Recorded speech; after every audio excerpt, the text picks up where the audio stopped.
E esse é o único canal no YouTube que tem a Bíblia comentada versículo a versículo. Por isso, salve, salve, gente boa! Seja bem-vindo, seja muito bem-vindo nessa jornada de estudar a Palavra de Deus, um trabalho inédito, exclusivo, estudando versículo a versículo em vídeo. Então vamos lá, o tema desse vídeo é o seguinte: saiba mais sobre a importância espiritual do casamento. Sai daí não, fica comigo até o final, vamos junto.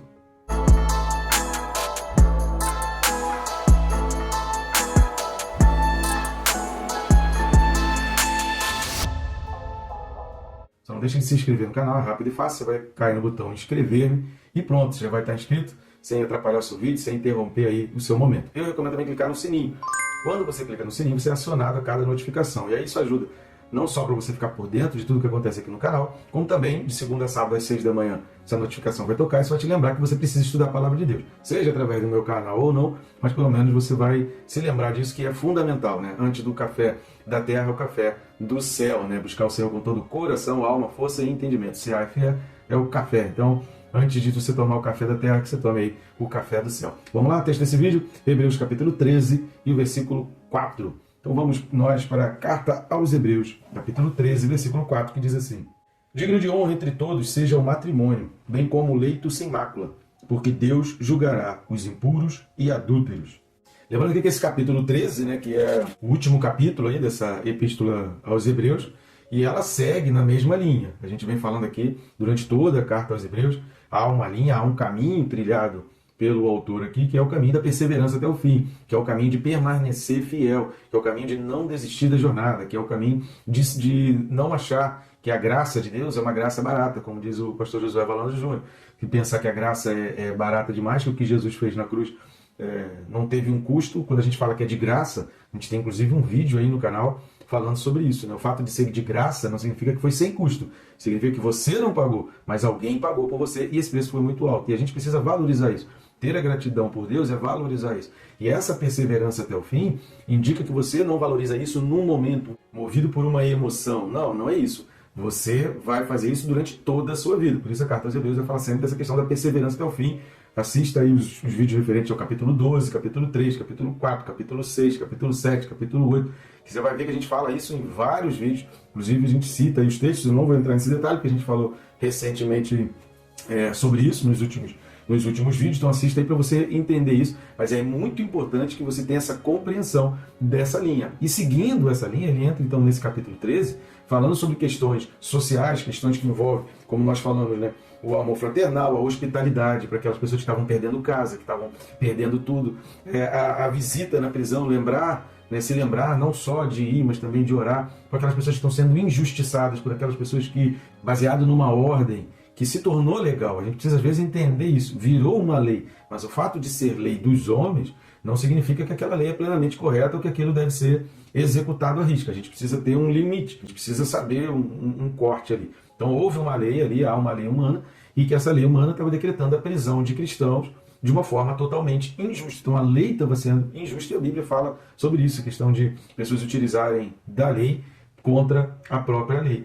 Então ali fala da hospitalidade, de lembrar daqueles que estavam sendo presos injustamente, estavam perdendo todos os seus bens, por isso perdendo casas, por isso procurando lares para habitar, e por isso fala ali da hospitalidade, fala dos presos, que eram cristãos presos naquela época de forma injusta, através da perseguição que já estava sendo impetrada, como hoje nós estamos iniciando esse processo, o momento que a gente está vivendo. A gente está tendo pessoas perseguidas, pessoas presas, injustamente, né, sendo desmonetizadas, canais, pior coisa, rede social, um canal bloqueado, nem na época da intervenção militar de 64 aqui no Brasil, isso aconteceu, né, de você bloquear o veículo. Você bloqueava publicações, mas os veículos continuaram, tanto que a maioria que existe hoje, né, já existia desde aquela época, eles nunca foram impedidos de fazer o seu trabalho. Enfim, esse capítulo 13, ele vai trabalhar em direção a essas questões sociais, envolvendo isso tudo. E entra essa figura do casamento, que é uma figura muito importante, porque se a gente tem famílias fortes, se a gente tem famílias que se protegem contra o pecado, se a gente vive famílias que vivem a santidade, a gente constrói uma sociedade mais forte. É por isso que há ideologias querendo não só destituir todas as figuras da família, mas querendo lançar sobre a família lascívia, pornografia, prostituição, uso de drogas. Para quê? Para desestruturar e você ter famílias fracas. Nenhuma sociedade subsiste com famílias fracas e famílias destruídas. A gente precisa entender que antes que houvesse sociedade, houve família. Então a família é a base da sociedade. A sociedade só existe por causa da união de família. Nunca se esqueça disso. A base para toda a sociedade é a família. Enfraqueceu a família, enfraquece a sociedade. Mas antes da gente entrar, para aí a gente conseguir entender por que o autor está colocando essa figura do casamento dentro desses aspectos de proteção e de recomendação para uma vida de santidade, eu preciso da sua ajuda no nosso canal. Nós estamos fazendo esse trabalho de forma totalmente independente, sem a ajuda de nenhuma instituição. E o nosso único objetivo aqui é estar abençoando vidas, assim como a gente está abençoando a tua vida, que a gente consiga abençoar mais vidas. Então me ajuda aí, curtindo, comentando e compartilhando, o famoso triplo C. Você vai aqui embaixo, vai fazer o famoso triplo C, e assim você ajuda o YouTube a recomendar esse vídeo para mais pessoas. Outra maneira também você está ajudando, esse QR Code que está aqui do lado, ele vai ficar aqui até o final do vídeo, mas ele vai abrir o mesmo menu que tem também no primeiro link aí da descrição. É o mesmo menu, e nesse menu você vai descobrir formas de adquirir esses nossos livros aqui, livros que eu mesmo escrevi, a capinha deles vai ficar aparecendo aqui, e no link você vai ter ali a sinopse, você vai ter todo o entendimento sobre o assunto do livro. Tenho certeza que vai ser bênção para a tua vida, e você não só vai adquirir para você, como você ainda vai presentear pessoas. Ali você consegue comprar em formato de papel, digital, tem vários canais, Amazon, Hotmart, Mercado Livre, e aí fica a sua escolha, você fica à vontade para adquirir os livros. Então vamos lá, a primeira coisa que a gente precisa entender, porque o autor ele fala no versículo 3, se você não assistiu, assista o vídeo passado, dos encarcerados e presos, ele fala, lembrai desse encarcerado e preso. E aí o versículo 4, ele já começa falando digno de honra. Digno de honra, no grego, significa tímios, que é mantido em honra. Então, é uma única palavra que vai designar isso. Então, significa mantido em honra. E tem significado de estimado. Porque no português, a gente, principalmente aqui no Brasil, a gente não está muito acostumado com esse tipo de vocabulário, né? Mas ser estimado é você colocar essa pessoa num lugar de destaque, é você dar a essa pessoa importância pelo que ela é, ou pelo que ela fez, ou pela sua importância. A palavra tímidos no grego vai significar também, ela era usada como especialmente querido, ou seja, essa pessoa aqui ela é estimada. Conheço várias pessoas, poxa, mas essa daqui eu tenho as minhas estimas, ou seja, eu dedico a ela uma honra, eu quero essa pessoa de uma forma totalmente especial. Vamos dar uma lida no livro de Gênesis, capítulo 2, versículos do 18 ao 25, em que a gente vai observar 3 detalhes importantes. Então vamos lá, Gênesis 2, do 18 ao 25. Disse mais o Senhor Deus, não é bom que o homem esteja só. Farei uma auxiliadora que ele seja idôneo. Havendo, pois, o Senhor Deus formado da terra todos os animais do campo e todas as aves dos céus, trouxe-os ao homem, para ver como este lhe chamaria. E o nome que o homem desse a todos os seres viventes, esse seria o nome deles. Deu nome o homem a todos os animais domésticos, às aves dos céus e a todos os animais selváticos. Para o homem, todavia, não se achava uma auxiliadora que lhe fosse idônea. Então o Senhor Deus fez cair pesado sono sobre o homem, e este adormeceu. Tomou uma das suas costelas e fechou o lugar com carne. E a costela que o Senhor Deus tomara ao homem, transformou-a numa mulher, e ele a trouxe. E disse o homem, esta, afinal, é osso dos meus ossos e carne da minha carne. Chamar-se-á varô, porquanto do varão foi tomado. Por isso, deixa o homem pai e mãe, e se une à sua mulher, tornando-se os dois uma só carne.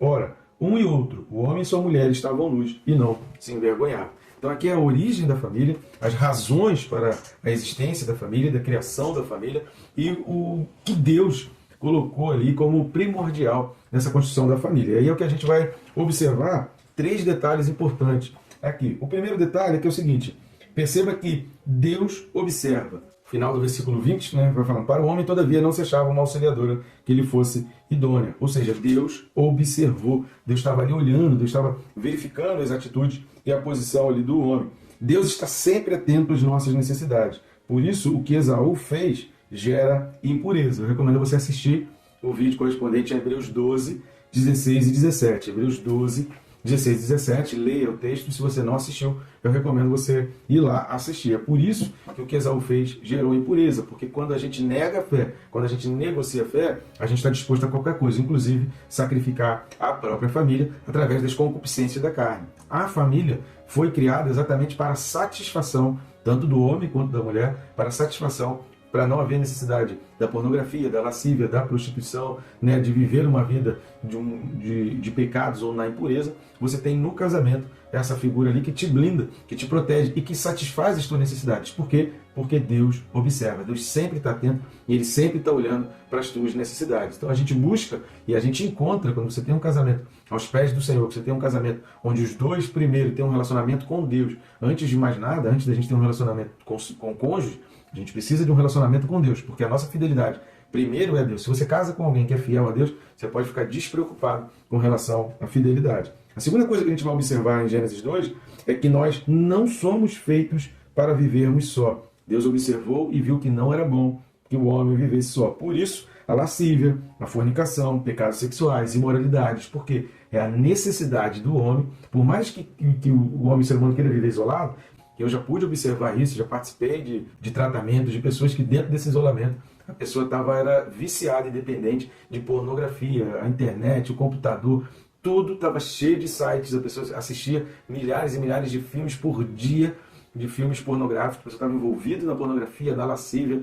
Então, esses pecados mostram que, por mais que a pessoa esteja vivendo isolado num ambiente real, ela acaba se enfiando, né, e viajando nesse ambiente virtual. Por quê? Porque há uma carência no coração do homem, que o Deus já observou isso, e a gente não pode esquecer que o diabo também, de que não é bom que o homem viva só. Então, esse afastamento social, esse isolamento social é a pior coisa que pode acontecer para o ser humano. Nós precisamos de pessoas, nós precisamos de relacionamentos, nós precisamos de amigos, como nós vimos aí nos 3 últimos vídeos. Nós precisamos de pessoas que lembrem da gente, a gente precisa lembrar de pessoas, e a gente precisa de um casamento, a gente precisa de uma família, a gente precisa de uma construção para nos proteger, para que a gente não tenha necessidade nenhuma e a gente não venha fazer como Esaú de pensar em negociar tudo aquilo que a gente tem e entrar na fornicação, na prostituição, na lascívia, né, todo tipo de impureza sexual. E a terceira coisa que a gente vai observar em Gênesis 2 é que Deus quis construir uma auxiliadora que fosse idônea. Auxiliadora idônea significa ajuda às carências mútuas, ou seja, Deus quis criar alguém que fosse semelhante a ele, que pudesse olhar face a face. O que é aquele olhar face a face? Que houvesse compreensão, que pudesse conversar, que pudesse entender o que ele está falando e ele poder também ter uma preocupação, ter um entendimento, porque isso faz falta para o ser humano, essa troca. Então, quando fala de auxiliador idôneo, está falando de satisfação mútua, ou seja, alguém que pudesse encontrar nele uma satisfação, e isso de uma determinada maneira. Quando você encontra alguém que se sente feliz com a tua presença, isso alegra o teu coração. Você se sente bem no ambiente, quando você percebe que as pessoas se sentiram bem com a tua presença. Então há essa troca, esse auxílio mútuo, ele é representado pelo casamento. E essa expressão auxiliador idôneo significa isso exatamente. Ajuda as carências mútuas, porque os dois são carentes, mas agora eles conseguem olhar face a face. E não se esqueça aqui que o texto está falando, e falou aí anteriormente, que estava observando os animais. E o homem não conseguia, com os animais, ter essa troca, ter essa empatia, ser ouvido e também ouvir um feedback, tentar também entender. Isso faz muita falta. O animal faz algumas expressões, né, mas não substitui. Nunca substitui. Por mais lindo, fofo, gostoso, eu amo muito, gosto muito, ter um animal, ele não substitui, em hipótese alguma. Isso é uma esquizofrenia, achar que o fato de ter um animal não precisa ter nenhum relacionamento pessoal e humano. Isso é psicologicamente, existem patologias para esse sentido, isso é um problema realmente mental, não substitui, é gostoso, mas a gente precisa ter os dois, a gente precisa do relacionamento humano. Por quê? Porque há necessidades mútuas que numa satisfação mútua ambos ficam felizes, ambos ficam alegres. Então essa foi a origem do casamento e é com base nesse sentido que o autor dos Hebreus está trazendo aqui, olha, a maneira de vocês se blindarem. Se está difícil a situação lá fora, vocês precisam encontrar dentro da casa de vocês força, coragem, disposição. Jesus falou, onde 2 ou 3 estiverem reunidos falando em meu nome, ali eu estarei. Dentro da sua casa você tem 2 ou 3 pessoas, né? Com o casamento você tem pelo menos 2. Se tem filho, você tem 3, 4, 5. Você às vezes mora com a sogra, com o sogro, já são 7, 8. Então, são mais de 2 ou 3 pessoas em concordância, orando e clamando. Isso fortalece e isso faz a ação de Deus ser executada. Gênesis capítulo 2 tem toda essa formação, toda essa origem e toda essa observação de Deus às necessidades humanas. Voltando lá para Gênesis 13, 4, e entendendo essa questão da origem do casamento, que o autor vai se utilizar exatamente desses e de outros, eu citei 3 aqui, mas tem outros aprendizados e princípios muito importantes ali em Gênesis 2, e o autor vai falar assim, olha, digno de honra entre todos. Por que ele fala entre todos? O capítulo 13 vai tratar de vários níveis de relacionamento. Fala do relacionamento com o amigo, fala do relacionamento com aquele cristão que às vezes não é teu amigo, mas você sabe que foi preso injustamente, porque está sendo perseguido por causa da injustiça. Então são diversos tipos de relacionamento, seu funcionário, seu patrão, são diversos tipos de relacionamento. Entre todos os relacionamentos que existem, digno de honra, estimado, tem que ser especialmente querido. Então você precisa considerar todos os relacionamentos fraternais, mas o casamento ele precisa ter uma honra especial. O casamento ele precisa estar numa posição especial. Então, quando está falando entre todos, está falando, olha, o casamento deve ser considerado em mais alta estima, por isso usa a palavra digno de honra.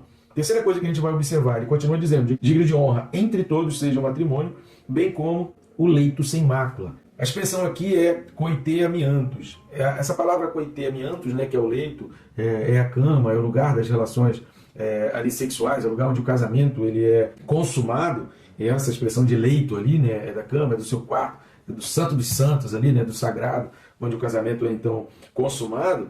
Então, quando está falando coiteamiantos, né, leito sem mácula, está falando de uma relação sexual sem mistura, pura, santa. Quando está falando sem mácula, está falando de um leito santo. Essa palavra amiantos, ela vai significar isso, sem deformação, ou seja, sem mistura, que seja exclusivo ali, que seja para vocês, que Deus fez vocês um para o outro. Então, sem mistura, sem interferência, sem terceiros, que você santifique aquele lugar ali e que aquele lugar não tenha interferência externa. E por fim vai dizer, porque Deus julgará os impuros e adúlteros. Por que Deus julgará os impuros e adúlteros? Por que coloca isso quando está falando relacionado ao casamento? Aí é que entra essa questão espiritual aqui. Quando a gente está falando do julgamento de Deus, a gente está falando do nosso julgamento espiritual, do julgamento eterno. A gente está falando que se a gente não perseverar aqui até o fim, lá no final, a gente vai ser julgado exatamente pelos perdões que a gente deixou de receber, pela ingratidão que a gente não teve durante toda a vida, pelos sacrifícios de Jesus Cristo. Então, a perfeição espiritual, ela está no casamento, não na abstenção ou abstinência dos prazeres, porque tentar viver muito uma vida dessa abstinência, dessa abstenção, vai levar o ser humano a viver uma vida de pecados. O matrimônio sem mancha é a solução. Por quê? Porque Deus julgará. Então, quando a gente pensa nessa questão de Deus julgará, a gente vai pensar assim, pois então, através do casamento, eu encontro essa proteção, eu encontro esse lugar seguro que vai me conduzir até lá. Os problemas dos casamentos estão nas individualidades, não na instituição. Então, quando está falando Deus julgará os impuros e adúlteros, não é porque o casamento ele é um problema, mas porque quando cada um trata a sua individualidade, não há mancha no casamento. E aí a instituição casamento, ela é preservada e ninguém vai ter o que falar contra ela. Então, os problemas que existem de casamentos e de famílias, talvez você diga assim, mas eu vivi numa família que era totalmente desregulada. Pois é, a gente já falou sobre isso também em vídeos passados. Famílias disfuncionais, onde o homem e a mulher não sabem as suas funções. Carta aos Efésios, a gente vai na playlist da Carta aos Efésios, a gente fala aí sobre a figura dos pais, a figura do marido, a figura da esposa. Todos são tremendamente importantes e cumprem funções. Não significa que um seja mais importante que o outro. É função, não só por uma capacidade física, uma capacidade fisiológica, que cada um tem a sua particularidade e que é fundamental. O que seria do homem sem uma fragilidade da mulher ao seu lado? O homem precisa disso. O homem foi criado do pó da terra. O homem foi criado bruto. A mulher foi criada da costela. A mulher foi criada da carne. Então ela tem toda a sensibilidade que o homem brutão precisa para conviver ao lado. Então todas as coisas se completam, tudo é perfeito. Deus criou tudo perfeito e quando a gente entende cada um a sua função, todos são então felizes. E aí, quando todos são felizes, quando todos estão cumprindo a sua função, quando nas individualidades cada um entende o seu relacionamento com Deus, o seu relacionamento dentro ali da família, a família inteira é protegida, a família inteira está sendo blindada. E aí, por que isso está sendo inserido aqui na Carta aos Hebreus? Pode o mundo inteiro estar desabando. Se você está numa família forte, se você está numa família que busca o Senhor, querido, lá fora pode ter o problema que for, mas aqui você encontra um porto seguro, aqui você encontra a tua guarida. Por isso, o autor aos Hebreus está inserindo essa questão do casamento, que está falando assim, quando você olha para fora, você só vê tristeza, quando você olha para fora, você só vê luta, quando você olha para fora, você só vê problema. Então, tem aqui dentro um ambiente onde você possa respirar, relaxar, descansar e poder dizer, eu sou feliz e agradecer ao Senhor. Então, criar um ambiente familiar sólido e seguro nos ajuda contra as dificuldades lá fora e também nos blinda espiritualmente, porque a gente não pode esquecer que um dia Deus vai julgar impuros e adúlteros. Então que o nosso casamento, que a nossa família seja blindada de toda impureza. Construa uma família santa, porque Deus te chamou para que você seja santo, para que a tua casa seja santa, para que a tua família seja santa, separado para Deus, sem mistura, sem envolvimento com as coisas do mundo. Nunca se esqueça disso. Santo significa sem mistura, sem envolvimento. Eu não quero saber o que o mundo dita, eu vou seguir os princípios e valores cristãos, judaico-cristãos, e que a Bíblia tanto ensina e que a gente falou aí ao longo de toda essa carta aos Hebreus. Tá bom, gente boa? Que Deus te abençoe rica e abundantemente.